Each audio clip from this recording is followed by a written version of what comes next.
50 участников из разных госструктур и управлений Ингушетии, отдавая дань памяти своему соратнику, собрались на стадионе пожарной службы номер 1 города Назрань. МЧС, ФСБ, МВД и школьный состав преподавателей свой выходной день не поленились и приняли участие в открытом турнире по мини-футболу за звание лучшей команды.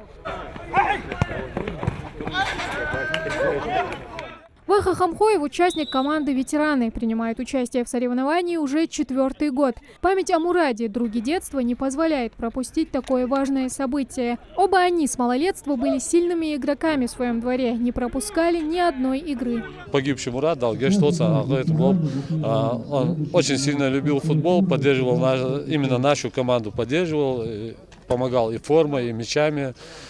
Сам был искренним болельщиком всего ингушского футбола, и не только ингушского футбола.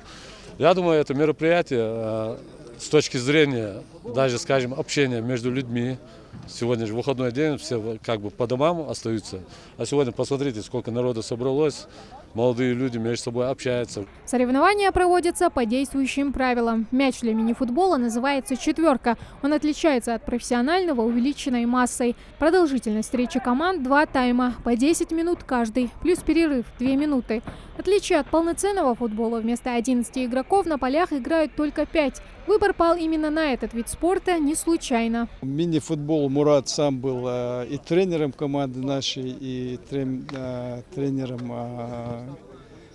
с Базоркина команды, поэтому он ездил на футбол и Санкт-Петербург, когда Россия играла, когда клубы с высшей лиги играли, поэтому именно мини-футбол у нас в МЧС.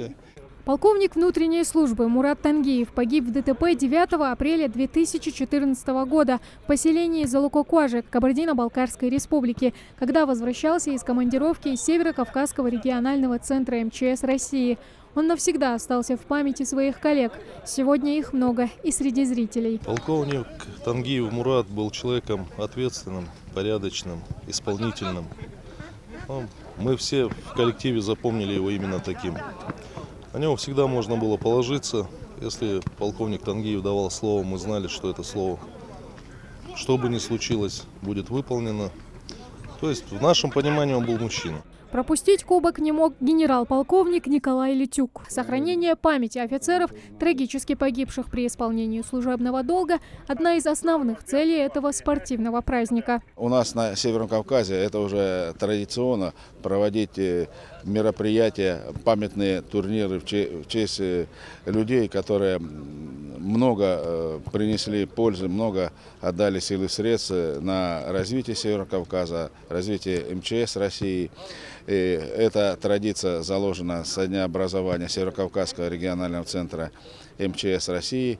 Победители и призеры получили заслуженные медали и грамоты. Такое взаимодействие помогает укрепить не только здоровье, но и дружественные связи между ведомствами. Тамара Хашигулькова, Адам Гулоев, Асхаб Билакиев, Новости 24.